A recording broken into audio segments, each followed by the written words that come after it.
نحمده ونستعينه ونستغفره ونؤمن به ونتوكل عليه ونعوذ بالله من شرور أنفسنا ومن سيئات أعمالنا من يهده الله فلا مضل له ومن يضلل فلا هادي له ونشهد أن لا إله إلا الله وحده لا شريك له ونشهد أن محمدا عبده ورسوله صلى الله تعالى عليه وعلى آله وأصحابه وبارك وسلم تسليما كثيرا كثيرا أما بعد فأعوذ بالله من الشيطان الرجيم بسم الله الرحمن الرحيم إن الإنسان خلق هلوعا إذا مسه الشر جزوعا وإذا مسه الخير منوعا إلا المصلين الذين هم على صلاتهم دائمون والذين في أموالهم حق معلوم للسائل والمحروم والذين يصدقون بيوم الدين والذين هم من عذاب ربهم مشفقون إن عذاب ربهم غير مأمون۔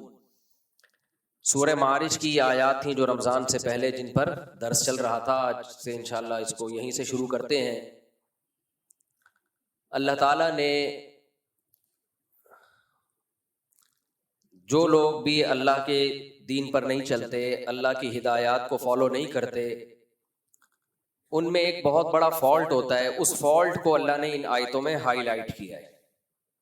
وہ فالٹ کیا ہے؟ ان الانسان خلق ہلوعا، فرمایا انسان جلد باز ہے۔ اذا مسہ الشر جزوعا، جب کوئی مصیبت پہنچتی ہے تو بے صبرا ہو جاتا ہے۔ وَإِذَا مَسَّهُ الْخَيْرُ مَنُوعًا، اور جب خوشیاں آتی ہیں، پیسہ آتا ہے، دولت آتی ہے تو روکنے لگتا ہے اپنے ہاتھ کو، یعنی اترانے لگتا ہے اور کنجوسی کرنا شروع کر دیتا ہے کہ چلا نہ جائے کہیں میرے ہاتھ سے یہ۔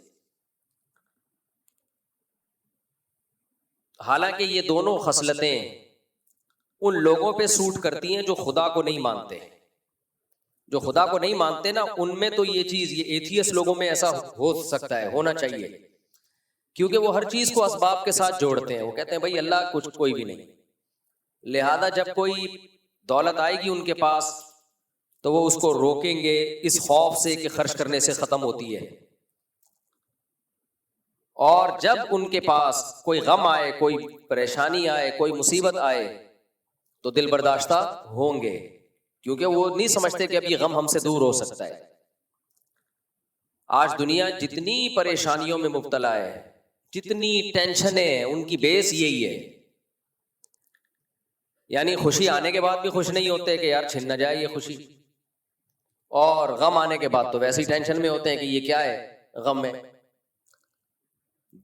ان آیتوں پہ تو میں کئی ہفتے مسلسل درس دے چکا ہوں، اب تو میں تھوڑا تمہید کے طور پر تھوڑا سبق تازہ ہو جائے نا آپ لوگوں کا، اور یہ مضمون اتنا اہم ہے کہ دل چاہتا ہے بار بار اسی ٹاپک پر ہی بیان کرتا رہوں۔ ہمارے حضرت فرمایا کرتے تھے کچھ چیزیں ایسی ہیں کہ کرائٹیریا ہوتی ہیں، وہ معیار ہوتی ہیں کسی کی دینداری کو ناپنے کے لیے۔ تھرمامیٹر کا کام دیتی ہیں وہ۔ آپ نے کسی کے ماتھے پہ ہاتھ رکھا، بعض دفعہ وہ ماتھا دھوپ سے گرم ہو جاتا ہے تو آپ کو دھوکا ہو سکتا ہے کہ شاید اس کو بخار ہے، حالانکہ وہ بخار نہیں ہوتا، وہ توے پہ بیٹھ کے آیا ہوتا ہے۔ لیکن جب تھرمامیٹر منہ میں لگاتے ہیں تھوڑی دیر میں اندازہ ہو جاتا ہے بھائی یہ اوپر سے گرم ہو رہا تھا، یہ واقعی گرم ہے، یہ اس کو بخار ہو رہا ہے، تو تھرمامیٹر سے پتہ چلے گا کہ یہ اندر سے بخار ہے یا نہیں ہے، یہ اندر سے گرم ہے یا نہیں ہے۔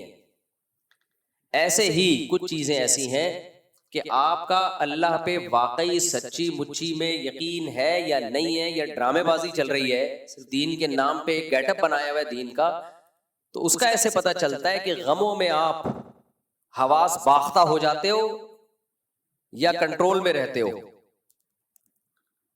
اور خوشیوں میں آپ اترانے لگتے ہو یا کنٹرول میں رہتے ہو، آپ میں تواضع برقرار رہتی ہے، اترانے نہیں لگتے، آپ کنجوسی پہ نہیں اتر آتے۔ آپ جس کو کوئی غم پہنچے اور وہ حواس باختہ ہو جائے، جیسے پہلی دفعہ اسی کو دنیا میں کوئی غم پہنچا ہے، باقی تو کبھی دنیا میں کسی کو کوئی غم پہنچا ہے ہی نہیں، حواس باختہ ہو جائے تو یہ اس کی علامت ہے کہ اس کا اللہ پر ایمان نہیں ہے، یہ صرف کہنے کی حد تک ہے۔ دیکھو اللہ تعالیٰ نے نا یہ جو تقدیر کا عقیدہ ہمیں بتایا ہے، ہمارے ایک بہت قریبی دوست ہیں جامعۃ الرشید میں، ان کے ایک بیٹے کا انتقال ہو گیا پرسوں، اور پانی میں بچے تیر رہے تھے تو ڈوب کے انتقال ہو گیا۔ اب اس کی ڈیٹیل میں نہیں جاتا کیا ہوا کیسے ہوا، بہرحال جو ہونا تھا وہ ہو گیا. 8-9 سال کا بچہ آپ تصور کر لو کیا انسان کے رونگٹے کھڑے ہو جاتے ہیں کھیلتا. اور عید کے اگلے دن، عید پہ بچے نے تصویریں کھنچائی ہیں خوبصورت نماز پڑھتے ہوئے، جیسے 7-8 سال کے بچوں کی مائیں تصویریں لے رہی ہوتی ہیں نا عید پہ تیار کر کے. تو بچہ بھی ماشاءاللہ بڑا خوبصورت نماز پڑھتے ہوئے اور دعائیں مانگتے ہوئے، اس کی ماں نے تصویریں لی ہوئی ہیں، باپ نے لی ہوئی ہیں. اور اگلے دن یہ حادثہ ہو جاتا ہے، بچوں کے ساتھ غزلوں کے ساتھ کھیلتے ہوئے ڈوب کے انتقال ہو جاتا ہے. اور وہ انتقال بھی گورنمنٹ کی غفلت، کیونکہ وہاں قریب میں پانی کھڑا ہوا ہے. کئی دفعہ حکومت کو کمپلین بھی کی ہے احسن آباد میں، یہ پانی کھڑا ہوا ہے، اس میں بچے تیسری موت ہوئی ہے ایک بچے کی ہے، پہلے 2 بچے اس میں مر چکے ہیں. اور پانی اتنا زیادہ ہے کہ وہ عوام کے بس کا نہیں ہے. لیکن حکومتیں آپ کو پتہ ہے کہاں ذمہ داریاں پوری کرتی ہیں. تو ہم ملنے کے لیے گئے، اتنا صبر اتنا صبر اتنا صبر. گھر والے ان کی والدہ سے ملے، بچے کی والدہ سے، ماں نے بھی صبر، باپ نے بھی صبر. کیا سوچ کے صبر؟ ما قدر اللہ، جو مقدر تھا ہو گیا. تو پھر مجھے خود میں گیا ہوں تعزیت کے لیے، تسلی دینے کے لیے، تو الٹا مجھے تسلیاں دے رہے ہیں، کہہ رہے ہیں بھائی دیکھو یہ بڑا ہو جاتا پتہ نہیں فرما بردار نکلتا یا نافرمان، جنتی ہوتا یا جہنمی، ہمیں کیا پتا. ابھی تو نابالغ بچہ ہے جس کے بارے میں کیا ہے بھائی، جنتی. مسلمان کے بچے کہاں جاتے ہیں؟ نابالغ بچے کا تو کوئی گناہ نہیں ہوتا نا. پھر کہنے لگے کہ ہمیں اس کی موت کا فوراً پتہ چل گیا، اگر گم ہو جاتا کتنے سال ہم روتے رہتے انتظار میں، گیا کہاں. اب کوئی عام آدمی بیٹھا ہو نا تو وہ ان کو بے وقوف کہنا شروع کر دے کہ یار دیکھو بچے کی موت ہوئی ہے اور کیسی الٹی باتیں کر رہے ہیں. اچھا پھر کہنے لگے تیسری بات ہی، اگر بیمار ہوتا ہمارا علاج پہ معلوم نہیں کتنا خرچہ ہو جاتا، طویل عرصے بیمار ہو کے موت واقع ہوتی، تو ہم کتنا ہماری جائیدادیں ختم ہو جاتی اور کتنا وقت صرف ہو جاتا. تو موت بھی اچانک واقع ہو گئی، اس بیماری کے ٹینشنوں سے بھی اللہ نے بچا لیا. اور بچہ ضائع تو ہوتا نہیں ہے مسلمان کا. حدیث میں کیا ہے بھائی، یہ بچے آخرت میں ذخیرہ ہیں. نبی صلی اللہ علیہ وسلم نے کیا دعا سکھائی ہے جنازے میں بچوں کے لیے، اللہم اجعلہ لنا اجرا وذخرا، اللہم اجعلہ لنا شافعا ومشفعا، کہ اللہ اس کو ہمارے لیے ذخیرہ آخرت بنا، اس کو ہمارا سفارشی بنا، اور اس کی سفارش ہمارے حق میں قبول بھی کر لینا. تو کہہ رہے ہمارے اعمال تو اس قابل پتہ نہیں ہے کہ نہیں ہم جنت میں چلے جائیں، تو ایک سفارشی بھی ہو گیا ہمارے لیے آخرت میں. میں یہ سوچ رہا تھا کہ اگر کوئی لبرل سیکولر آدمی بیٹھا ہو نا تو وہ کہے گا یہ پرلے درجے کے بے وقوف ہے، یہ دیکھو کیسی باتیں کر رہے ہیں. باتیں تو ابھی یہ ہونی چاہیے کہ ہمیں یہ کرنا چاہیے تھا، ہمیں یہ کرنا چاہیے تھا، ہم نے یہ کیوں نہیں کیا، ہم نے یہ کیوں نہیں کیا. اور یہ باتیں کیا کر رہے ہیں، یعنی یہ گویا خوش ہو رہے ہیں کہ بالکل صحیح ہو گیا کہ مر گیا، اچھا ہی ہو گیا کہ مر گیا. حالانکہ ایسا نہیں ہے بھائی، چونکہ وہ عالم تھے، ان کو پتہ ہے کہ شریعت نے کس موقع پہ ہمیں کیا ہدایات دی ہیں. مرنے سے پہلے بچاؤ کی ساری تدبیریں اختیار کرو. اسی طرح کسی حادثے سے کوئی مر گیا، آئندہ کے لیے احتیاط کرو کہ بھائی دوبارہ کوئی ایسا حادثہ نہیں ہونا چاہیے، یہ سارے کام کرو. لیکن جو کام ہو گیا ہے اس میں اسلام کیا کہتا ہے؟ اس میں اسلام کہتا ہے جو ہو گیا تو نبی نے فرمایا کہ لو کا جو لفظ ہے، اگر یہ کر لیتا تو یوں ہوتا، اگر یوں کرتا تو یوں ہوتا. آپ نے فرمایا یہ اگر کا لفظ شیطان کا لفظ ہے. یہ لِيَجْعَلَ اللَّهُ ذَلِكَ حَسْرَةً فِي قُلُوبِهِمْ، اللہ نافرمانوں کو یہ سب کہنے کی توفیق دیتا ہے، اگر ہم یوں کر لیتے تو یوں ہو جاتا، یوں کر لیتے تو یوں. اللہ کہتے ہیں یہ اس لیے تاکہ ان کا غم اور زیادہ بڑھے. جو ہونا تھا وہ تو ہو گیا، یہ سوچ سوچ کے غمزدہ ہوتے رہے. قرآن کے الفاظ دیکھو کیا ہے. قرآن کہتا ہے یا ایھا الذین آمنوا لا تکونوا کالذین کفروا وقالوا لاخوانهم اذا ضربوا في الارض او كانوا غزا لو كانوا عندنا ما ماتوا وما قتلوا. اے ایمان والو کافروں کی طرح باتیں نہ کیا کرو. کافر لوگ جب میدان جنگ میں نکلتے ہیں یا کہیں سفر میں نکلتے ہیں اور مر جاتے ہیں تو پیچھے لوگ کیا کہتے ہیں، کاش نہ نکلتا تو نہ مرتا، کاش یہ جنگ میں نہ جاتا تو قتل نہ ہوتا، کاش سفر میں نہ جاتا تو جہاز کریش نہ ہوتا، کاش ٹرین میں نہ جاتا ٹرین کا ایکسیڈنٹ نہ ہوتا، کاش بس میں نہ بیٹھتا بس کھائی میں نہیں گرتی، کاش ٹیکسی میں نہ بیٹھتا آگے ایکسیڈنٹ نہ ہوتا، کاش یہ ہوتا کاش یہ ہوتا. اللہ کہتے ہیں یہ باتیں کون کرتا ہے؟ بولو نا کیا ہو گیا؟ مسلمان کرتے ہیں نا، اللہ کہتے ہیں کافر کرتے ہیں، ان کو کرنے دو. یہ باتیں کس پہ سوٹ کرتی ہیں؟ کافروں کو پشتو میں کہتے ہیں کافر کا بچہ. یہ کس پہ سوٹ کرتی ہیں باتیں؟ کافر کے بچے. مسلمان پہ یہ بات سوٹ نہیں کرتی. مسلمان پہ کیا بات سوٹ کرتی ہے؟ قرآن کہتا ہے، مسلمان کہتا ہے واللہ یحیی و یمیت. بھائی موت زندگی کس کے ہاتھ میں ہے؟ اللہ کے ہاتھ میں. جب اللہ نے مارنا ہوتا ہے تو ٹرین کو بھی ٹکر دلوا دیتا ہے، کھائیوں میں بھی گرا دیتا ہے، بچے ڈوب بھی جاتے ہیں، کرنٹ بھی لگتے ہیں، سب کچھ ہوتا ہے. ہاں اس کا یہ مطلب نہیں کہ آئندہ بھی کروائیں آپ یہ سارے کام. احتیاط تو بہرحال شریعت نے حکم دیا، اتنی احتیاط کا حکم دیا. آپ نے حکم دیا کہ رات کو چراغ گل کر دو، چراغ بجھا کے سو. اس لیے کہ اس بات کا امکان ہے کہ چوہا وہ چراغ گرا نہ دے. رات کو چوہے نکلتے ہیں نا، گرا دے گا، آگ لگے گی گھر میں. تو احتیاطیں تو بہت زیادہ حکم دیا. ایک صحابی بیٹھے ایسے کنکر نہیں، ہم کنکر پھینک رہے ہوتے ہیں مذاق میں، آپ نے فرمایا یہ کسی کی آنکھ پھوڑ سکتا ہے یہ کنکر، اس سے کوئی فائدہ نہیں ہے، ایسے لغو کام مت کرو. تو احتیاط کا تو بہت حکم دیا. لیکن جب کوئی کام ہو گیا تو قرآن کیا کہتا ہے؟ کافر کہے گا کہ یوں ہوتا تو یوں نہ ہوتا، یوں ہوتا تو یوں نہ ہوتا، اور روتا رہے گا کاش یہ کرتا، کاش یہ کرتا. لیجعل اللہ ذلک حسرۃ فی قلوبہم. اللہ کہتے ہیں یہ اس لیے کہ ان کے دلوں میں غم حسرت بن جائے. آخرت کی ٹینشن تو ہے، یہ دنیا میں بھی ایک ٹینشن مل جائے ان کو. مسلمان کیا کہتا ہے؟ واللہ یحیی و یمیت. بھائی موت زندگی کس کے ہاتھ میں ہے؟ اللہ کے ہاتھ میں. ما قدر اللہ، جو ہونا تھا وہ ہو گیا. تو میں جب کل تعزیت کے لیے گیا نا ان کے پاس، تو وہ بتا رہے ہیں مجھے کہ بھائی دیکھو اگر زندہ رہتا پتہ نہیں نافرمان نکلتا، اور ہمارے اعمال پتہ نہیں اس قابل ہیں یا نہیں ہے، یہ ہمارے لیے آخرت میں ذخیرہ بن جائے. اور پھر موت بھی آنن فانن ہو گئی، زندہ رہتا، بیمار ہوتا، بیماریوں پہ علاج پہ جائیدادیں لٹ جاتی، اس کے بعد موت واقع ہوتی، کتنی ٹینشن میں جاتے ہم، قرضے چڑھ جاتے وغیرہ وغیرہ. سارے اچھے پہلو نکال کے میرے سامنے رکھ دیے. کوئی اور بیٹھا ہوتا وہ سمجھتا کہ 6 دن کا مقصد یہ کہ بہت اچھا ہوا کہ یہ مر گیا، انہیں گویا کہ کوئی غم نہیں ہے. حالانکہ ایسا نہیں ہے. یہ کیسے ہو سکتا ہے ماں باپ کو اولاد کے بچھڑنے کا غم نہ ہو؟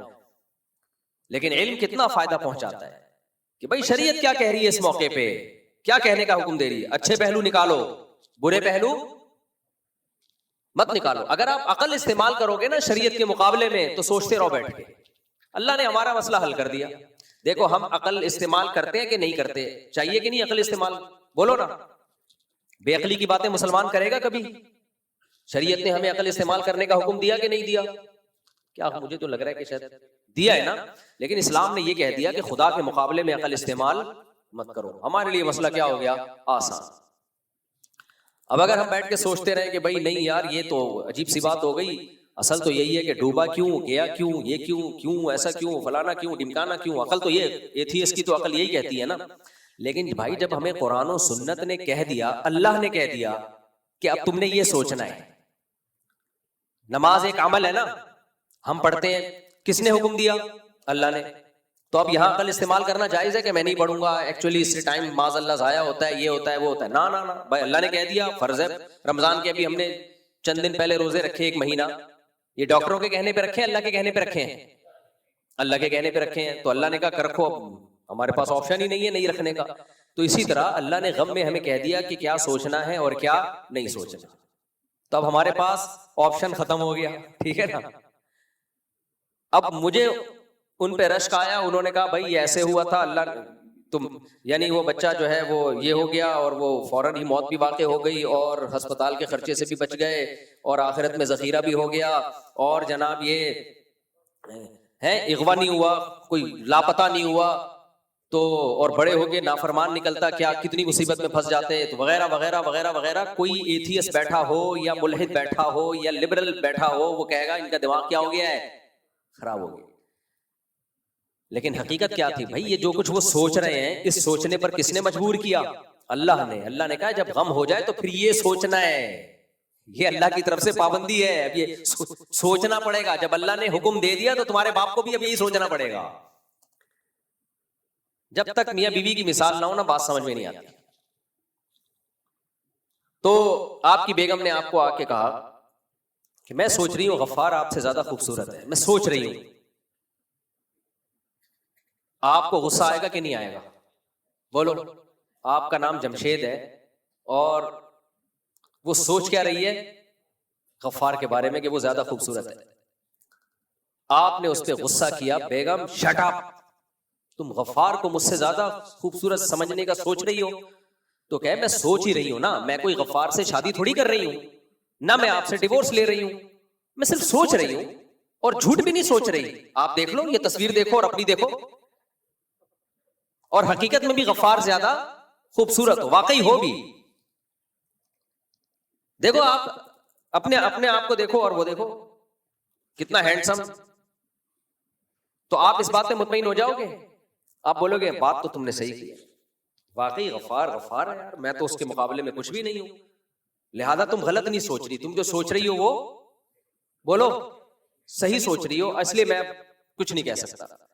یہ کہو گے آپ نہ, آپ اسے بولو گے بیگم یہ بحث الگ ہے, غفار مجھ سے زیادہ خوبصورت ہے یا بدصورت ہے, خوبصورت ہو یا بدصورت ہو, آپ کو یہ سوچنے پر پابندی ہے. جو ہوگا وہ ہوگا بھائی, آپ کے لیے تو میں ہی ہوں سب کچھ. آپ پہ فرض ہے کہ آپ یہ سوچو دنیا میں سب سے زیادہ ہینڈسم میں ہوں. کیا خیال ہے؟ یہی ہے کہ بیوی کو آپ نے بولا کہ دیکھو وہ تمہاری فرینڈ تھی کتنی خوبصورت, میں سوچ رہا ہوں کہ وہ بہت خوبصورت ہے. بیوی کو غصہ آئے گا کہ نہیں آئے گا؟ تو آپ نے بیوی کو کہا کہ تمہیں غصہ کیوں آ رہا ہے, تم دیکھ لو تصویر میں دیکھو کیسی خوبصورت ہیروئن جیسی لگ رہی ہے, اور تم اپنے آپ کو دیکھو پورے گھی کا ڈبہ لگ رہی ہو, تم کولیسٹرول کا ڈبہ لگ رہی ہو تم, وہ دیکھو. تو بیگم خوش ہو جائے گی, یہ بات تو صحیح کی آپ نے. بیگم کہے گی بھائی بات آپ صحیح کرو یا غلط کرو, وہ مجھ سے زیادہ خوبصورت ہو یا نہیں ہو, یہ آپ کے سوچنے کا کام نہیں ہے, یہ آپ کی ٹینشن نہیں ہے. اس کے لیے بہت سارے لوگ سوچ رہے ہیں, آپ سوچ کے یہ ٹینشن نہ لیں.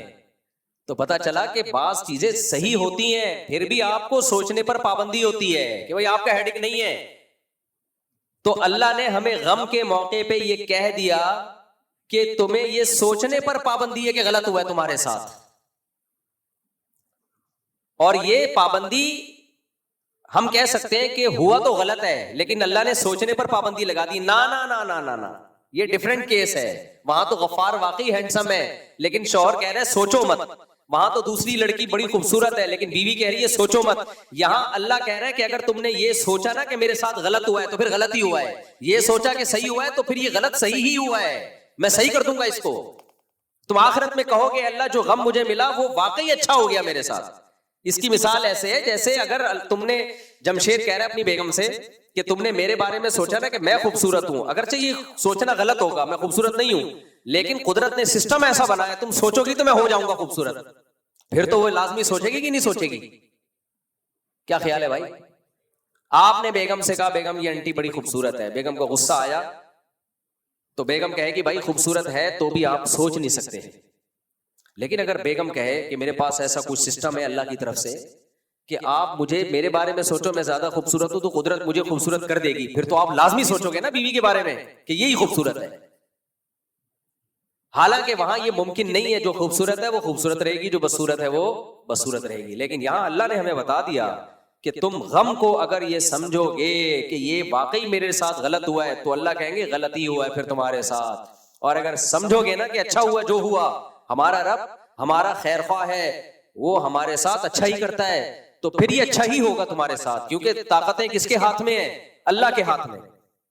ایک بوڑھا شخص بیمار تھا بخار میں, ہمارے نبی ان کے پاس گئے اور نبی نے تسلی دی طہور انشاءاللہ, فرمایا یہ بخار یہ گناہوں کو معاف کرے گا تمہارے. نبی نے فرمایا کہ جو آخرت میں جہنم کی گرمی ہے نا, اللہ کسی کو بخار میں ڈال کے مسلمان کی وہ گرمی دور کر دیتے ہیں, اس کے حصے کا عذاب دنیا میں دے دیتے ہیں تو رحمت بن جاتا ہے. تو بوڑھے نے کہا کہ یہ رحمت نہیں ہے, یہ عذاب ہے جو بڈھے کو سزانے کے لیے آیا ہوا ہے, اس طرح کے الفاظ. آپ نے فرمایا اب یہ ایسے ہی ہے, اب یہ کیا ہے, اب یہ رحمت نہیں ہے, اب یہ صرف ٹینشن برائے ٹینشن ہے, اس سے کوئی گناہ نہیں معاف ہوں گے اور یہ رحمت نہیں بنے گا. تو غم سے پہلے کے اصول شریعت میں کچھ اور ہیں اور غم کے بعد کچھ اور. تو اب وہ یہ باتیں کر رہے تھے, یہ ہو گیا یہ ہو گیا, تسلی دے رہے تھے اپنے آپ کو بھی اور مجھے بھی. تو مجھے بڑا اچھا لگا, اچھا یہ لگا کہ یار دیکھو اس بحث میں نہیں پڑھ رہے کہ اچھا ہوا کہ غلط ہوا. بھائی اس ہمیں یہ بحث کرنی ہے, ہم اللہ کے غلام ہیں, اس وقت اللہ نے ہمیں کیا سوچنے کا حکم دیا ہے. اللہ نے ہمیں یہ سوچنے کا حکم دیا ہے کہ سوچو صحیح ہوا ہے، تو صحیح ہونے کے پہلو نکالتے رہو بیٹھ کے اس میں. لبرل اور سیکولر آدمی کے پاس یہ آپشن بولو نہیں ہے، وہ کہے گا نہیں غلط ہوا ہے، یہ غلط ہوا ہے میرے ساتھ، غلط ہوا ہے، غلط ہوا ہے، تو کیا کروں؟ غلط ہوا ہے، ٹینشن میں جائے گا، پریشان ہوگا، پھر ڈھیوں گولی مار کے اپنے آپ کو ہلاک کر دے گا. تبھی تو غیر مسلموں میں خودکشیاں بہت زیادہ ہیں. مسلمان ہر پہلو میں خیر نکالتا ہے، اور اس میں ہم کسی سے ڈیبیٹ نہیں کر سکتے. کوئی غیر مسلم اگر ہم سے کہیں یار تم خیر کیوں نکال رہے ہو، تو ہم کیا کہیں گے؟ بھائی جیسے جمشید کی بیوی پر یہ پابندی ہے کہ غفار کے بارے میں سوچے کہ غفار زیادہ خوبصورت ہے، ایسے ہی اللہ نے ہم پہ پابندی لگا دی ہے کہ ہم غم میں یہ سوچیں کہ ہمارے ساتھ غلط ہوا ہے. یہ کس نے پابندی لگا دی ہے؟ اللہ نے. تو جب اللہ نے ہم پہ پابندی لگا دی رمضان میں کھانے پینے پر، ہم نے کھانا پینا چھوڑ دیا، حالانکہ کتنا دل کر رہا تھا. کیا خیال ہے چائے پینے کا، گٹکے کھانے کا؟ اللہ معاف فرمائے. آج کل تو کھانا کھانے کا کم دل کرتا ہے، گٹکے کھانے کا زیادہ دل کرتا ہے. بھائی اللہ نے جب پابندی لگائی ہوئی ہے رمضان میں، اللہ وہ تو اور زیادہ الوجیکل کام ہے دیکھنے میں. اور فاسٹنگ بھی کروانی تھی بھائی 12 گھنٹے کی، اللہ تعالیٰ کروا لیتے 8 بجے سے لے کر رات 8 بجے تک. کیا خیال ہے؟ لیکن اللہ میاں نے کیا حکم دیا؟ صبح صادق کے وقت، جو دنیا میں کوئی کھاتا ہی نہیں ہے اس ٹائم پہ، اس وقت کھاؤ. نہیں کھایا جا رہا بھائی، اس وقت نہیں کھاؤ، بس اسی وقت. صبح صادق ہو گئی، کھانا پینا ناجائز. تو جب ہم نے یہ کام اللہ کے کہنے پہ کر لیا، نماز پڑھ لی اللہ کے کہنے پر، تو جب اللہ کہہ رہا ہے کہ اب کوئی مصیبت پہنچی ہے تو سوچو کہ بالکل ٹھیک ہوا ہے، بالکل ٹھیک ہوا ہے. ہاں اللہ کی ایک رحمت یہ ہے کہ اگر ہم یہ سوچیں بالکل ٹھیک ہوا ہے تو پھر رو تو سکتے ہی نہیں ہے. اب بیٹے کی جدائی کا غم میں آنسو نکل رہے ہیں تو اگلا کہے گا کہ اچھا ان کی آنکھوں میں آنسو بھی آ گئے، ظاہر ہے غم تو ہے نا. اب میں یہ نہیں پوچھ سکتا کہ ایک طرف تو آپ کہہ رہے ہیں کہ جو ہوا بہتر ہوا، تو پھر آنکھوں سے آنسو کیوں آ رہے ہیں؟ ٹھیک ہے نا. اللہ کی اتنی رحمت، اللہ نے کہا بھائی یہ تمہارے کنٹرول میں نہیں ہے، اس پہ کوئی مواخذہ نہیں ہوگا. کتنا اچھا حکم دے دیا یار اللہ نے، اور کیا چاہیے؟ جو غیر اختیاری غم ہو رہا ہے وہ تو ٹھیک ہے، ہونے دو، اس پہ اللہ پوچھے گا نہیں، منہ سے الفاظ صحیح نکلنے چاہیے. ٹھیک ہے نا. جیسے بیگم کو بیٹھے بیٹھے خیال آ گیا کہ غفار اچھا ہے، خود بخود آ گیا، کوئی گناہ نہیں ہے بھائی، خود بخود کچھ بھی آ سکتا ہے. اب آ کے آپ سے کہہ رہی ہے کہ مجھے یہ خیال آ رہا ہے، اب آپ کو غصہ، اب کم بخت تجھے آ بھی رہا تھا، مجھے کیوں بتا رہی ہے آگے؟ کیا خیال ہے بھائی؟ پھر آپ اس کو بولے کہ ٹھیک ہے مجھے بھی ایک دن خیال آیا تھا وہاں شادی کر لیتا، وہ زیادہ اچھی انٹی تھی، وہ زیادہ اچھی خوبصورت تھی، تو اب میں بھی جب جتنے میری زندگی میں خیالات آئے ہیں نا، یہ آئندہ آئیں گے، میں تجھے بتاتا رہوں گا بیٹھ کے اور ٹینشن دیتا رہوں گا. تو اللہ تعالیٰ نے نبی صلی اللہ علیہ وسلم کی نواسی کا جب انتقال ہوا تو آپ کی آنکھوں سے آنسو، آپ نے فرمایا کہ دل غمزدہ ہے، حدیث کا مفہوم پیش کر رہا ہوں، اور آنکھوں سے آنسو ہیں، لیکن زبان وہ کہے گی جس پہ ہمارا رب راضی ہوگا، زبان وہ کہے گی. تو اس لیے غموں میں انسان کا پتہ چلتا ہے بھائی کتنا دین ہے، کتنا دین اندر کیا ہے. جو غم اور خوشی، یہ دو چیزیں ایسی ہیں اندر کا انسان نکل کے باہر آ جاتا ہے. اللہ سے دعا مانگو، ہم کمزور ہیں، اللہ ہمیں غم نہ دے، مصیبتیں نہ دے اللہ ہمیں، پریشانیوں سے اللہ تعالیٰ ہم سب کو بچائے. ہم کمزور لوگ ہیں، ہر ایک کا ایسا حوصلہ نہیں ہوتا جیسے ان کا حوصلہ ہے کہ بچے کی موت پہ اتنا صبر کیا انہوں نے، ماں نے بھی باپ نے بھی، تو ہر ایک کا حوصلہ نہیں ہوتا. اللہ سے عافیت مانگنی چاہیے، لیکن اللہ نہ کرے کوئی غم آ جائے تو بھائی غلط سوچنے پر اللہ نے ہم پر پابندی، اور اللہ کے اوپر بہت احسان ہو گیا کہ اللہ نے غلط سوچنے پر پابندی لگا دی. اللہ نے کہا تم صحیح سوچو گے، بالکل صحیح ہوا ہے، ٹھیک ہے نا، اسی میں خیر ہے، اسی میں خیر ہے تمہاری. تو یہ جو اللہ کو مانتے ہیں ان کے لیے مسئلہ آسان ہو گیا. کہیں گے بھائی اللہ نے حکم دیا، اب اللہ کے حکم کے آگے تو ہم کچھ کر نہیں سکتے. جیسے یعقوب علیہ السلام کا بیٹا گم گیا تو کیا کہتے رہے آخر تک؟ اعلم من اللہ ما لا تعلمون. تو یہ ایک دینداری کا نا بہت بڑا معیار ہے. تو اس لیے میرے بھائی اللہ چاہتے ہیں غم صرف ایک ہی ہو، کون سا؟ آخرت. اس کے علاوہ غم فری زندگی ہونی چاہیے انسان کی، جو ہوتی نہیں ہے، کچھ نہ کچھ پریشانی آتی ہیں، صبر کرنا ہے، لیکن جو پالنا ہے نا غم، وہ اللہ نے ان آیتوں میں بیان کر دیا. فرمایا کہ یہ لوگ کیا ہیں؟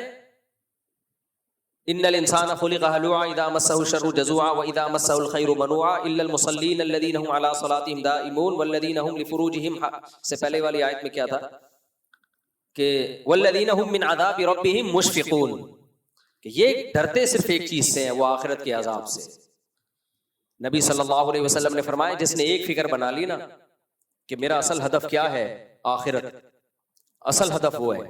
تو آپ صلی اللہ علیہ وسلم نے فرمایا اللہ اس کی ساری فکروں کو سمیٹ دے گا، اور جس نے ایک آخرت کی فکر کو فکر نہیں بنایا اس کی فکریں بکھیر دے گا اللہ تعالیٰ. اتنی ٹینشنیں ہوں گی نا اس کے اوپر، اتنی پریشانیاں، اتنی ٹینشنیں، اسے پتہ ہی نہیں چلے گا کہ میرا اصل کامیابی کہتے کس کو ہے، اس کو یہی نہیں پتہ چلے گا.